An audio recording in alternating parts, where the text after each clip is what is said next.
প্ৰথম কথা হ'ল আমি ইয়াতে অৱগত যে শিল্পীসকলৰ কাৰণে অনুষ্ঠান থাকে, সাংস্কৃতিকৰ কাৰণে আমাৰ ফেষ্টিভেলবিলাক থাকে। সামগ্ৰিকভাৱে বেচিকেলি আমি যদি চাওঁ তেতিয়াহ'লে গায়ক শিল্পী এনেকুৱাবিলাকৰ ক্ষেত্ৰত আমাৰ অনুষ্ঠানবিলাক থাকে।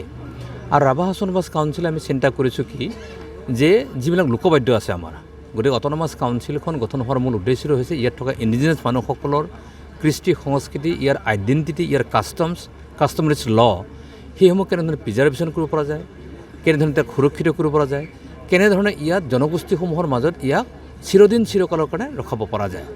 সেই দৃষ্টিভংগী আমি চোৱাৰ দৃষ্টিভংগী আমি দেখিলোঁ যে ৰাভা অট'নমাছ কাউন্সিল এলেকাত বিশেষকৈ ৰাভা, বড়ো, গাৰো, হাজং, কোচ ৰাজবংশী, বিহুকে ধৰি বহুবোৰ থলুৱা যি লোকবাদ্য আছে, লোক সংস্কৃতি আছে, তাত ইমানবোৰ বাদ্যযন্ত্ৰ আছে, সেই বাদ্যযন্ত্ৰ শিল্পীসকলে কোনো মঞ্চতো নাপায়, কোনো পৰিৱেশতো নাপায়।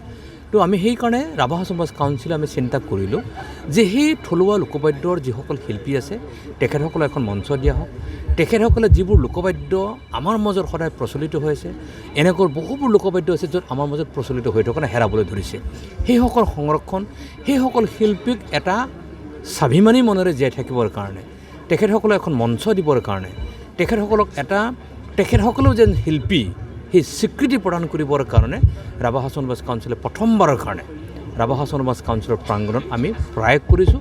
আহি থকা দিনসমূহত আমি এইটো ৰাভা অট'নমাছ প্ৰাংগণৰ পৰা বাহিৰলৈকে আমি ওলাই লৈ যাম আৰু এই লোকবাদ্য শিল্পীসকলক, থলুৱা লোকবাদ্য শিল্পীসকলক, ফক আৰ্টিষ্টসকলক, তেখেতসকলক পৰিচয়, চিনাকি আৰু সেই বাদ্যযন্ত্ৰসমূহ আমাৰ মাজত সদায় সংৰক্ষিত হৈ থাকিবৰ কাৰণে আমি এই প্ৰয়াসটো কৰিছোঁ।